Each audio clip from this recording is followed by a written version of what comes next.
বাজারে 4-5 কোয়ালিটির নামাজি দেখতে পাওয়া যায়। এক, জোহরে যায়, আসরে যায়, মগরিবে টাইম পায় না, এর সাথে খুব ব্যস্ত, ফজরে ঘুম ভাঙে না। এরকম আছে না? আচ্ছা। 2, শুধু জুম্মার দিনে যায়। 3, ঈদুল ফিতর, ঈদুল আজহা। 4, 5 ওয়াক্তই যায় না জেনে পড়ে। যদি বলছেন 5 ওয়াক্ত পড়ে না জেনে মানে বুঝলাম না। চাচা কত বছর নামাজ পড়ছো বাপ? বলছে বাপ 25 বছর হয়ে গেছে আজকে। 25 বছর? বলছে হ্যাঁ। দুয়ায় কুনুতটা বলো তো। বলছে বাপ অত বড় দুয়া মুখস্থ করতে পারিনি বাপ, একদম মুখস্থ নেই। আচ্ছা রুকু থেকে উঠে কি বলে? বাপ ওটাও নাই। সেজদাতে গিয়ে বাপ অত কিছু জানি না, তবে 25 বছর নামাজ পড়ছি। বুদ্ধি কম, বয়স বেশি হয়েছে, চোখে কম দেখি। চোখে কম দেখে, বুদ্ধি কম। কোনো দোকানদার 2 টাকা কম দিকতে দেখি, কি করে বুঝতে না পারে? হ্যাঁ, মাঠে গিয়ে পরের জমির আলি কেটে কি করে জমি বাড়াতে হয় সেই জ্ঞান আছে ওর। ও দুয়া জানে না, তাই না? এক পাক্কা চিটার ধরনের লোক, বাটপা। যদি বলছেন কেমন, এই দেখুন এই লোকটা আবার কত ডেঞ্জারাস দেখুন, এতদিন এটা আপনাকে কেউ বলে দেয়নি। 25 বছর নামাজ পড়ছে, দুয়ায় কুনুতে এরম করছে। আচ্ছা তুমি দুয়া জানো না, ঠোঁট লাড়াচ্ছ কেন? এটা তো একটা যুক্তি। যুক্তি কি যুক্তি না বলুন? রুকু থেকে উঠে দোয়া বলতে হয়, তা তুমি যখন দোয়া জানো না তাহলে তুমি চুপ থাকবে, তাই না? তুমি ঠোঁটটা নাড়াচ্ছ, কি বলো? তার মানে আল্লাহর সাথে পর্যন্ত ধোঁকাবাজি করছে মসজিদের ভিতরে। ঠিক বলছি না ভুল বলছি? এরকম লোক আছে না নেই? আচ্ছা, তোমার সব জ্ঞান টনটনে আর দুয়ার বেলা পারো না। হ্যাঁ, গোলাম হোসেন, বেশি দিন এরকম ভাবে চলবে না। 2 দিন, 5 দিন, 30 দিন, 40 দিন লাস্ট নামাজ হয়ে যাবে, তারপর থেকে আর হবে না। বিনীত অনুরোধ, ছেলেকে বলুন একটা বাজার থেকে সঠিক দুয়ার বই কিনে এনে দিতে। অন্তত বইগুলো পড়ুন, অন্তত পড়ুন বইগুলো। 2, এক ওয়াক্তে যায় আর এক ওয়াক্তে যায় না, ভালো করে বুঝবেন। আর একটা কথা মাঝখানে বলে রাখছি, এ কথায় আমার কে রাগ করলেন আর কে আমাকে দাওয়াত করলেন ওটা আমি বেশি কিছু ভাবি না। ইদানিং আমাদের অনেক মসজিদ কমিটিতে যারা আছে এদেরকে দেখা যাচ্ছে যে এরাও কিন্তু অনেক মানুষ থাকে বেনামাজি, থাকে না? থাকে। এদেরকে কাল সকাল হতে হতে, যদি আপনাদের এখানে সেরকম থাকে, কাল সকালই মিটিংটাকে বাদ দিয়ে দেন। কারণ আল্লাহ কমিটি নির্বাচন করেছেন পবিত্র আল কোরআনে। আল্লাহ দেখুন, ইমাম সাহেবের গলার সুর ভালো হবে কিনা এটা আল্লাহ বলেনি, ইমাম সাহেব দেখতে কেমন হবে এটা আল্লাহ বলেনি, ইমাম সাহেবের যোগ্যতা কতটা থাকবে এটা আল্লাহ বলেনি। কিন্তু আল্লাহ বলেছে মসজিদের কমিটি যারা হবে, যাদের কমিটি বা এর পরিচালনার দায়িত্ব থাকবে, তার প্রথম গুণ হচ্ছে সালাত আদায় করবে, 5 ওয়াক্তে নামাজ পড়তে হবে তার।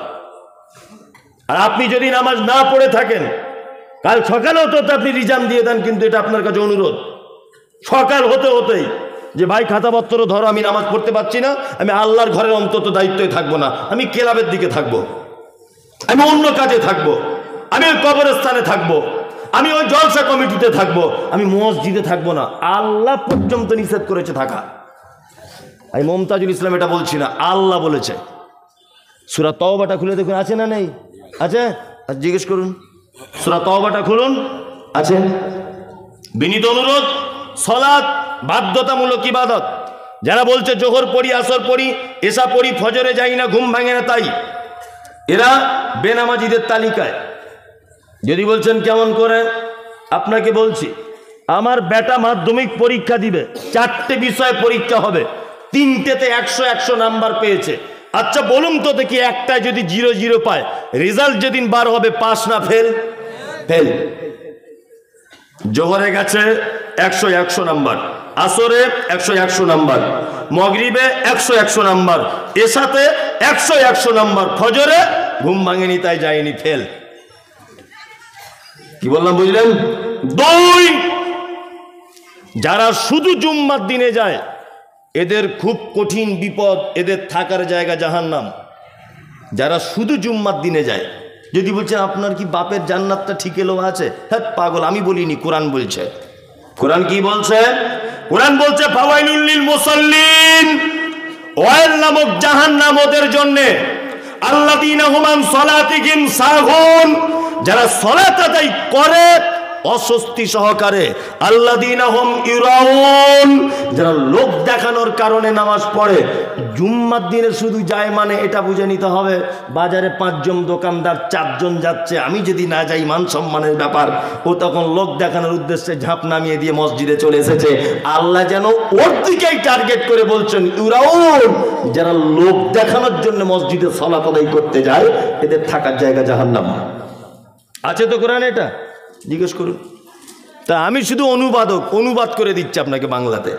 চলুন, কিছু লোক আছে আমাদের বাজারে, তারা বলে মৌলভী সাহেব আমি নামাজ পড়ি না, তবে ইমানের আমার কোনো ঘাটতি নাই। আছে না নাই? হ্যাঁ। আবার কিছু লোক বলে সারা জীবন নামাজ করে কি করলি তুই? হ্যাঁ, দাড়ি রেখে তোর কি উপকার হলো? দেখ, বিনা দাড়ি নামাজ না পড়ে 2 তলা বাড়ি পারলি। অনেক লোক আছে না নেই? এই কথা যদি কেউ বলে সঙ্গে সঙ্গে সে বেঈমান হয়ে যাবে, তার আর ইমান থাকবে না। যদি বলছেন কেন? কেউ যখন নামাজ পড়ে না তার কাছে বলতে গেলে সে যদি এই কথাটা বলে মৌলভী সাহেব খুব অন্যায় হয়ে যাচ্ছে, ভুল করছি, নামাজটা পড়তে পারছি না, এর অসুবিধা নেই, এ কাবিরা গুনাহ করছে সালাত ছেড়ে দিয়ে, কিন্তু এর ইমান আছে। কি বললাম বুঝলেন? কিন্তু যে লোকটা বলছে নামাজ পড়ে, আমাকে বারবার বলতে শোনা তো ভাই, তোমার নামাজ তুমি পড়ো, তোমার কবরে তুমি হিসাব দিবে, আমার কবরে আমি দেবো, সবাই পড়বো না, ও বেঈমান হয়ে গেছে সাথে সাথেই। কারণ আগের লোকটা নামাজ স্বীকার করেছে, নিজের দোষ স্বীকার করে একটু নত স্বীকার করেছে, কিন্তু এই দ্বিতীয় লোকটা অঙ্গীকার করছে, ইনকার করছে নামাজকে, করছে না, তার মানে এর ইমান আর থাকলো না। কেউ যদি মনে করে দাড়ি ফাড়ি সব কথা বলিও না তো ভাই, আমাকে ভেবে নিতে হবে তোমার ইমান চলে গেছে। পর্দা, তোমার বউকে তুমি পর্দায় রাখো। মৌলভী সাহেবদের ইনকাম কম, ওই জন্য একটা বড় খায় 4 বছর চালায়, ওর বউরা সব বোরকা পরে পর্দা করবে, আমাদের ইনকাম বেশি, নিত্য নতুন ড্রেসপত্র পড়বে। যদি কেউ এই কথাটা বলে দেয় তাহলে তার ইমান চলে যাবে। তোমার বউ পর্দা করতে পারছে না, এটা তুমি লজ্জিত হয়ে তুমি বলো যে আমি করতে পারছি না মৌলভী সাহেব, দোয়া করবেন যাতে আগামীতে করতে পারি, এটা আলাদা বিষয়। তুমি ইনকার করতে পারবে না। খুব সাবধান। সালাত বাধ্যতামূলক কি ইবাদত, এই ইবাদত ছাড়া কোনো মানুষ জান্নাত যেতে পারে না। যে লোক বলছে নামাজ পড়ি না ঈমান ঠিক আছে, আমি মুমতাজুল ইসলাম বলছি তোমার ঈমান আছে, তবে তোমার ঈমানে পোকা লেগেছে। স্প্রে করতে হবে, সরিষা যে আলু যেমন স্প্রে করে তোমার ওখানে স্প্রে করতে হবে, তাছাড়া তোমার ঈমান পুরোটাই নষ্ট হয়ে যেতে পারে। নামাজ পড়বে না তার জান্নাত নাই। আল্লাহ তাআলা বলেন মা সালাকাকুম ফি সাকার, একজন সাকার নামক জাহান্নামীকে জিজ্ঞাসা করা হবে তুমি কেন সাকার নামক জাহান্নামে এসেছো? সে তখন বলবে ক্বালু লাম নাকু মিনাল মুসাল্লিন, সব ভালো কাজ ছিল ভাইরে, শুধু নামাজ পড়িনি তাই। তার মানে নামাজ না পড়লে থাকার জায়গা জাহান্নাম। পশ্চিম বাংলার একজন বিখ্যাত আলেম, নাম হলো আব্দুল হামিদ ফাইজি আল মাদানী, নাম শুনেছেন? আব্দুল হামিদ মাদানী নাম শুনেছেন? 200-র কাছাকাছি বই লিখেছেন। যদি আপনার বাড়িতে বইটা থাকে, পৃষ্ঠার নাম্বার বলছি, কাল সকালে দেখে নেবেন। বইটির নাম হচ্ছে জানাজা দর্পণ। কি বই? জানাজা দর্পণ। এই জানাজা দর্পণ নামক বইয়ে আব্দুল হামিদ মাদানী সাহেব কাদের জানাজা পড়া যাবে আর কাদের যাবে না এই ব্যাপারে লিখতে গিয়ে তিনি বলছেন, কোন লোক যদি সালাত আদায় না যদি করে, তার জানাজা যদি কেউ পড়তে পারে, তবে যেন দুয়াটা না করে। কি বললাম বুঝলেন? কোন বেনামাজি যদি মারা যায়, তার জানাজা যদি কেউ পড়তে পারে, যেন দুয়াটা না করে। কারণ আল্লাহুম্মা গফির লি হাইয়িনা ওয়া মাইয়িতিনা, আল্লাহ ক্ষমা করে দাও জীবিতদেরকে, ক্ষমা করে দাও মৃতদেরকে।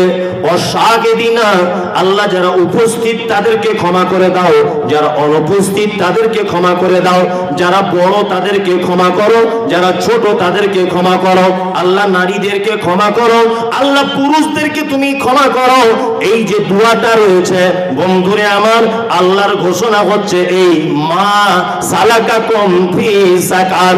একজন জাহান্নামীকে জিজ্ঞাসা করা হচ্ছে তুমি কেন জাহান্নামে নামে আছো বলো।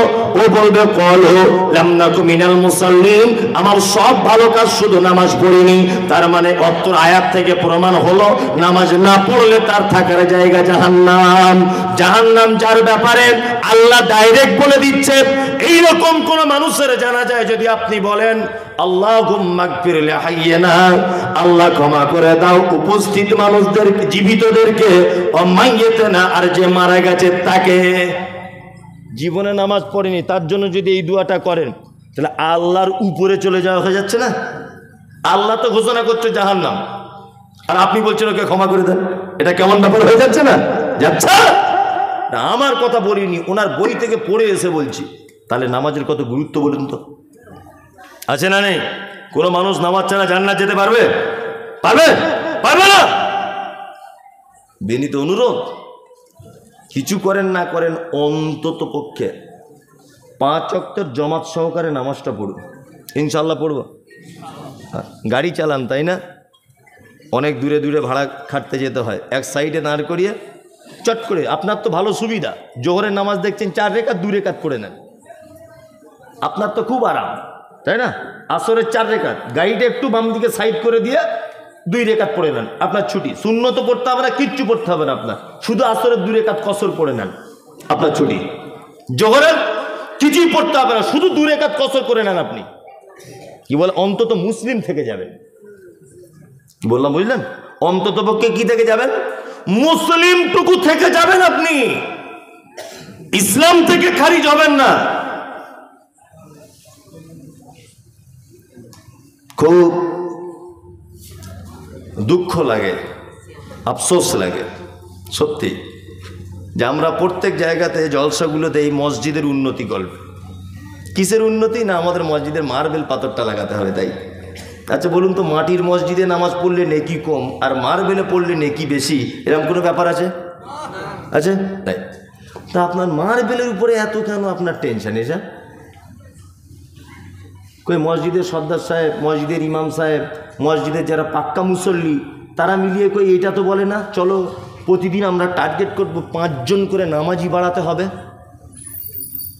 পাড়ায় পাড়ায় ঘুরি চলো ভাই, হাতটা ধরে বলি, তাহলে ইমাম সাহেবেরও লাভ হলো তাই না? ইমাম সাহেবেরও লাভ হলো, সর্দার সাহেবেরও লাভ হলো। কারণ লাভ এই যে ওদের কথাতে যদিও নামাজ ধরে যায়, ও যতদিন নামাজ পড়বে এরা ততদিন নাকি পাবে। লাভ হলো না লস হলো? শুধু সিমেন্ট আদায় করতে ছুটছে সব জায়গাতে, আমাদের গ্রামেও তাই। কি বললাম, শুধু সিমেন্ট আদায়, বালি আদায়, রড দাও, পাথর দাও, মসজিদ বিশাল চিকচক ঝিকঝাক মার্বেল পাথর, জানো একেবারে নিজের ছবি নিজে দেখতে পাচ্ছে। ফজরে 3 জন, বলুন তো এই মসজিদের কোনো কোনো কদর আছে? হ্যাঁ নাই। হ্যাঁ, বিয়ে বাড়িতে গান বাজছে, ঢোল বাজছে, ও আজকে বুবুর হাসি খুশি, কালকে বুবুর বিয়ে, সব গান টান চলছে, কেউ ড্যান্স করছে, ডিজে বাজছে, সব রেডি, প্যান্ডেল মিষ্টি মেটাই সব চলে এসেছে, বর আসেনি। বর, আচ্ছা বলুন তো বিয়ের দাম আছে? বিয়ের মেন কে? বর। বর না এলে বিয়ের দাম নাই। মসজিদে রং করা, আতর লাগানো, টাইলিস, ওই আপনার রাজস্থানের শ্বেত পাথর সব দিয়ে সাজানো, নামাজই নাই সব জায়গাতে। সব জায়গাতে, আপনাদের কথা বলছি না আমি একা, সব জায়গাতে এখন এই অবস্থা। এই অবস্থা নাই প্রতিটা জায়গাতে। তার মানে মানুষ একটা সহজ রাস্তা বুঝেছে। কি রাস্তা বলুন তো? এই যে একজনে 5,000 টাকা দিয়েছে আর বক্তা বলছে ও গো আল্লাহ দয়াময়, দয়ারই সাগর, করুণা করো গো তুমি অমুকের উপর, মানে এমন দোয়া করছে মনে হচ্ছে জান্নাতে জায়গা নাই, ওকে ঠেলে ঢোকাচ্ছে, তুই ঢোক তাড়াতাড়ি। কি বুঝেছে? কেউ 2,000 দিচ্ছে, মাঝখানে ছেড়ে দিয়ে পালিয়ে আসছে, কেউ 20,000 ঢুকিয়ে দিয়ে চলে আসছে জান্নাতে। মানে এও ভাবছে যদি এত বড় বক্তা মমতাজুল ইসলাম, সারা পশ্চিমবাংলার নাম করা লোক, এ আমার জন্য দোয়া করছে জান্নাত যাবো না, মানে ঘোড়ার ডিম যাবে, 10 পয়সা নেকি নাই। সলাৎ ছাড়া তোমার কোনো নেকি কিয়ামতের দিন আল্লাহর দরবারে কাজে আসবে না, আসবে না, আসবে না, পশ্চিম কালেও আসবে না। কি বললাম বুঝলেন? আসবে না। সলাৎটা ঠিক কেমন জানেন তো? নামাজটা কেমন জানেন? আপনাকে বোঝায়। আমার ছেলে আমাকে মাঝে সাঝে বলে আব্বা মিলিটারির চাকরি করব। এই আর কি, আমার ছেলের বয়স 12 বছর, শুধু বলে আব্বা বড় হলে আমি মিলিটারি হব। আমি যদি হবি হ, তো যদি শখ থাকে তাই হয়। 12 বছর বয়স, কিন্তু আমার থেকে আমার ছেলে এতটা আরও লম্বা বেশি। আর সেই চেহারা স্বাস্থ্য মিলিটারি মতোই লাগে দেখে আর কি, বাঘের বাচ্চা। তাই আমি বলছি ঠিক আছে তুই মিলিটারি হ, তাহলে অসুবিধা নেই। ও তো বোঝে না ক বছর বয়সের। তা বোঝানোর জন্য বলছি, আমার ছেলে পরীক্ষা দিয়েছে, ধরে নেন রান করেছে মাঠে ফার্স্ট, একদম 1 নম্বরে। আমার ছেলে জাম দিয়েছে, আমার ছেলে ফার্স্ট। লিখিত পরীক্ষায় আমার ছেলে ফার্স্ট, মৌখিক পরীক্ষা আমার ছেলে ফার্স্ট। লাস্ট একটা জিনিস পরীক্ষা, হাইটটা মাপা হচ্ছে। তখন যে অফিসার মাপছে ফিতে নিয়ে দেখছে আমার ছেলে 3.5 ফুট। আচ্ছা বলুন তো চাকরি হবে মিলিটারিতে? হবে? হবে না।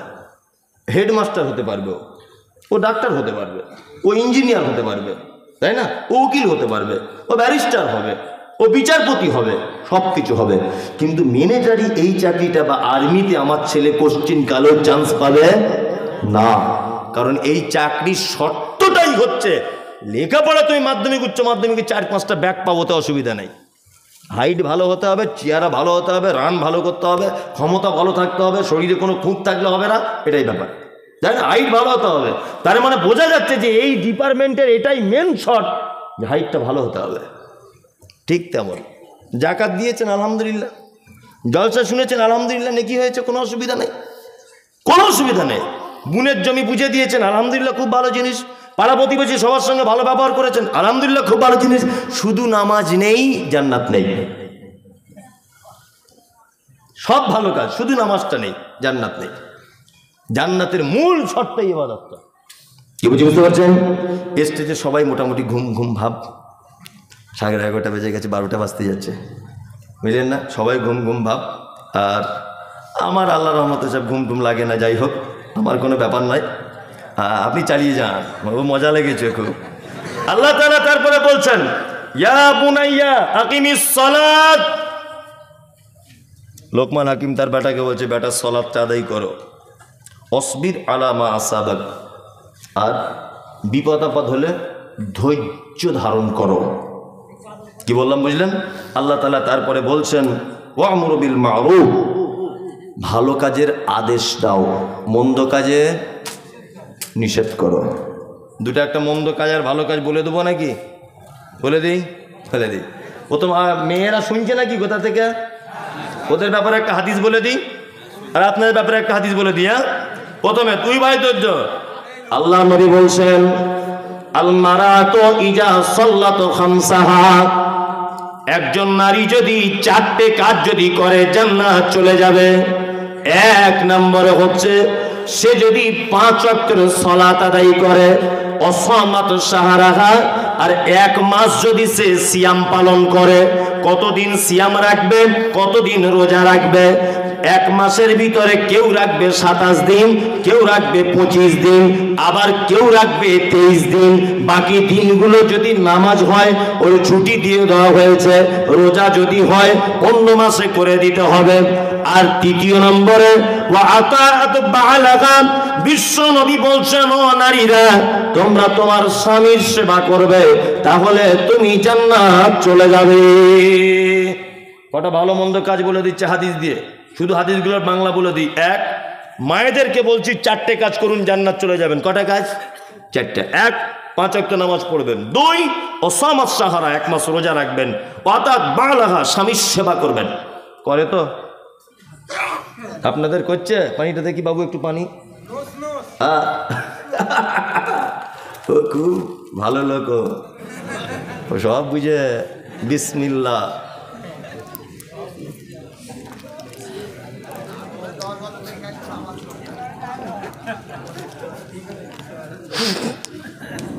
আলহামদুলিল্লাহ, স্বামীর সেবা করবে। ওসব আমাদের ভালোবাসা প্রেম প্রীতির কথা বাদ দেন। বিশ্ব বরেণ্য নবী মুহাম্মদুর রাসূলুল্লাহ সাল্লাল্লাহু আলাইহি ওয়াসাল্লামের বিবিদের কাছে একবার যাওয়া যাক, যে তাদের বিবিদের সঙ্গে নবীদের কেমন ভালোবাসা ছিল। আম্মা জান আয়েশা বলছেন, যে গেলাসে আমি পানি পান করিতাম, পান করা হয়ে গেলে নবীকে দিতাম। দেখিতাম আমি অগণিজ নয়নেতে, ওখানে মুখ লাগাইয়া নবী পান করিতেন। গোস্ত খেয়ে হাড্ডি গুলো ফেলিয়া দিতাম, চুষে চুষে খেত নবী চোখেতে দেখিতাম। আম্মা জান আয়েশা বলছেন, আমি গেলাসে যে জায়গাটা মুখ লাগিয়ে পানি পান করেছি, গেলাসটা এরকম করে রেখেছি, আড়ালে আড়ালে দেখেছি আল্লাহর নবী ওই জায়গাটাতেই মুখ লাগিয়ে আবার তিনি পানি পান করতেন। আমাদের বাড়িতে যদি কখনো গোস্তের হাদিয়া আসতো, তাহলে আমি অল্প বয়সের নারী, গোস্ত ভালো চিবাতে পারতাম না, হাড্ডিটা গোস্ত সহ ফেলে দিতাম দস্তরখানে। আল্লাহর নবীকে দেখেছি ওই হাড্ডিটা আবার তুলে নিয়ে চিবিয়ে চিবিয়ে রস বার করে করে খেতে। এই ভালোবাসা আছে? নাই।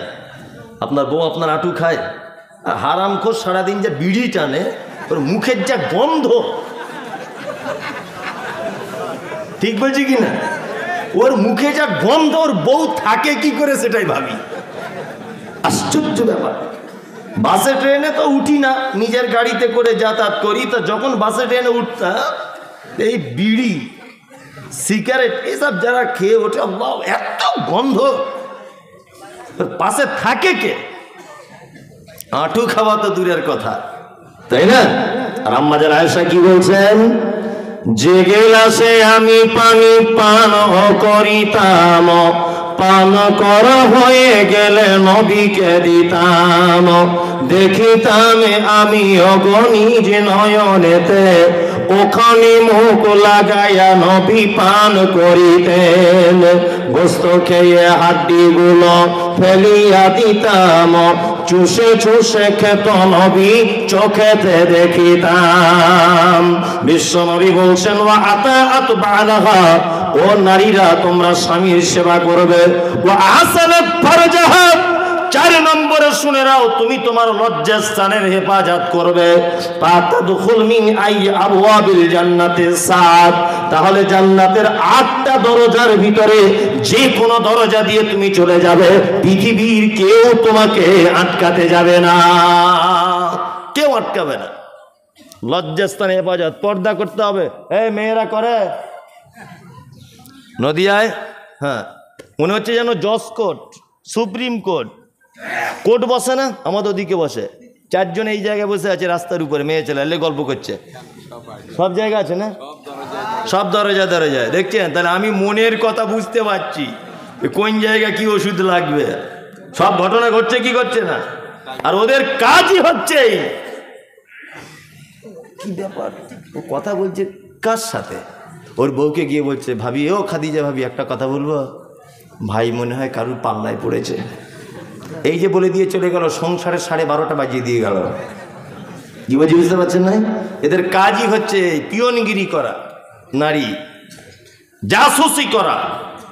এইখানে 4 জন, ওইখানে 4 জন, ওইখানে 5 জন, বসে বসে এর বইয়ের কথা, ওই মৌলবি ইমামের কথা, ওই অমুকের মা কি করে, ওই অমুকের বেটা কি করে, সারাদিন এই কথা, সারাদিন এই কথা না, এই কথা।